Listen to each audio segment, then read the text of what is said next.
This is the place, Canandaigua VA Medical Center. Veteran population being served is 20,000 and growing. A place where a vet can go and get the best care in the world. Some don't always see it that way. Violence is common in healthcare settings across the country. More than 50% of all recorded workplace assaults happen in hospitals, clinics, and other healthcare settings. These are the kind of people that make work for me. I carry a badge. My name is Friday. It was Tuesday in September, a sunny day, and I was working the threatening phone call division. It was 7:30 a.m. I arrived early and got started in a hurry. A veteran wanted a prescription renewed, so he made a phone call to an innocent employee. He became frustrated to the point where he made a threat. It's my job to make sure nobody gets hurt.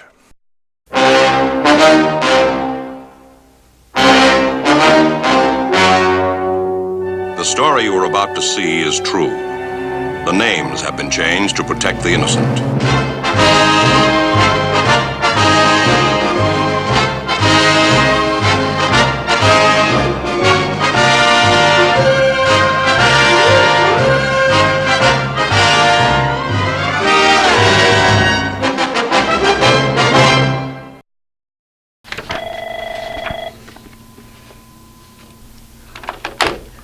Hey, this is Jeanette. How can I help you?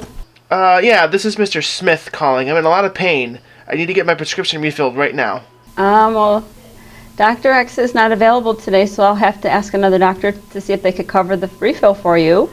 Okay, yeah, well, you do that. Okay, hold on for one moment. This is taking forever. Hi, Mr. Smith, I'm back. He is going to write you a very short supply of your hydrocodone, and you can come pick that up today. A short supply? What do you mean a short supply? I want a full supply. You know, you people keep jerking me around. I've been through this. I can't take it anymore. I'm in a lot of pain. I'm going to come in there with a gun and take care of this myself, you bitch. Oh dear. That wasn't good. That's the same old Mr. Smith. He makes this threat all the time. Not even going to report this. Oh wow. Who's next? This is an incorrect response from the employee. Let's see what another poor response would be, this time from law enforcement after the threat is reported. Hey, Jeanette, how's it going? Good. How are you, Officer Natty? Not bad. What's going on today? Oh, I just received a phone call from Mr. Smith. He's threatening me with a gun. He's very upset because his medication wasn't given to him in a timely manner. So I called you because I didn't know what else to do. He was very upset. He said that he's been waiting for his medications and he's sick of our crap. He's waited long enough and he is just so upset and in so much pain that he wants his medicine. So I had another doctor prescribe a short refill for him until he can be seen by his other permanent PCP until he's available. And he wasn't happy with that either. He totally went off on me and said that he was going to come in and take care of everybody and he was going to bring a gun. All right, well, look, I got some information for you, but, you know, I know who this guy is, and there's nothing to worry about, so I'll see you later, all right? All right. All right. Have a good day. Thanks for coming. No problem. I know this guy. I'm not even going to report this. The officer made the wrong choice by not carrying out his report. Now let's see how the threat should have been reported in the first place. Oh, holy cow. I better notify the police. Hello, Officer Inati. This is Jeanette Smith from Dr. X's office. Could you please come to my office? I just had a patient verbally threaten me over the phone. Thank you. See you in a minute. Hey, Jeanette. How's it Hi, going? Officer Inati.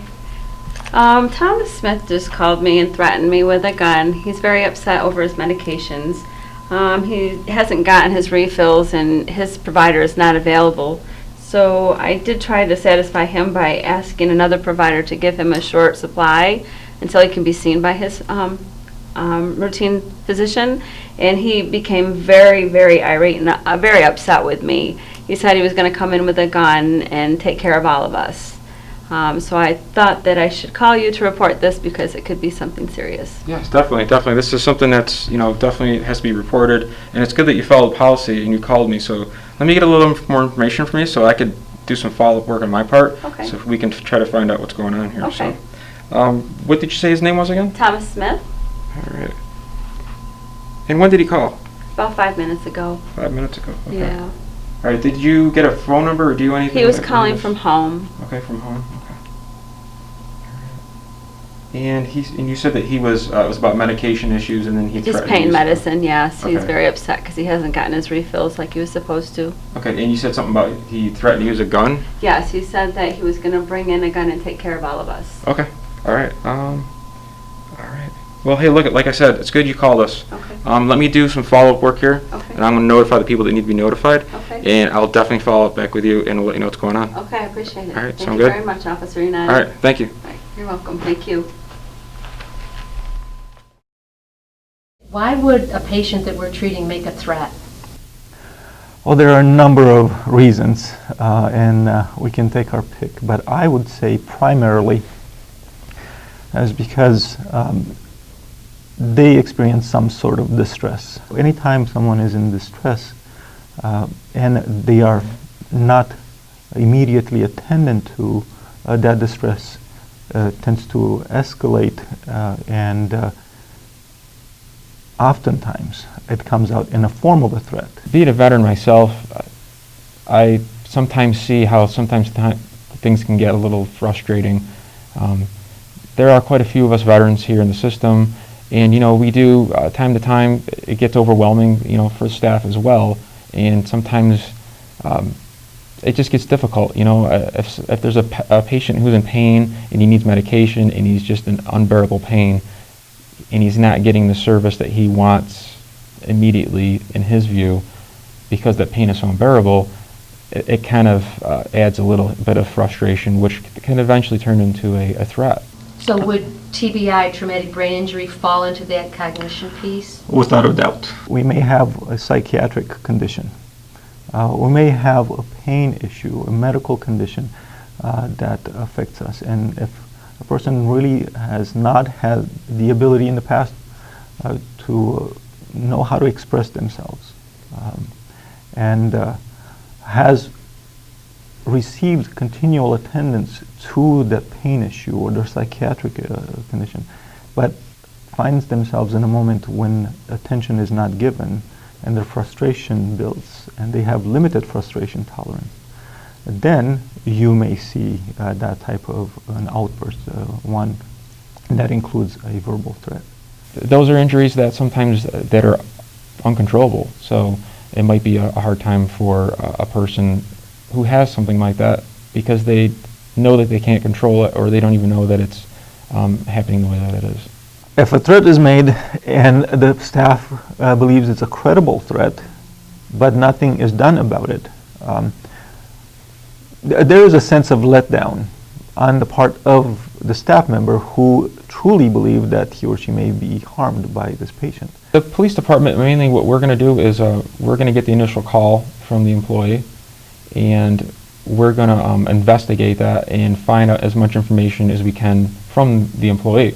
So we will obviously go to the employee's office, wherever it may be, talk to them, ask some questions, some basic general questions, the old who, what, where, when, how, and why.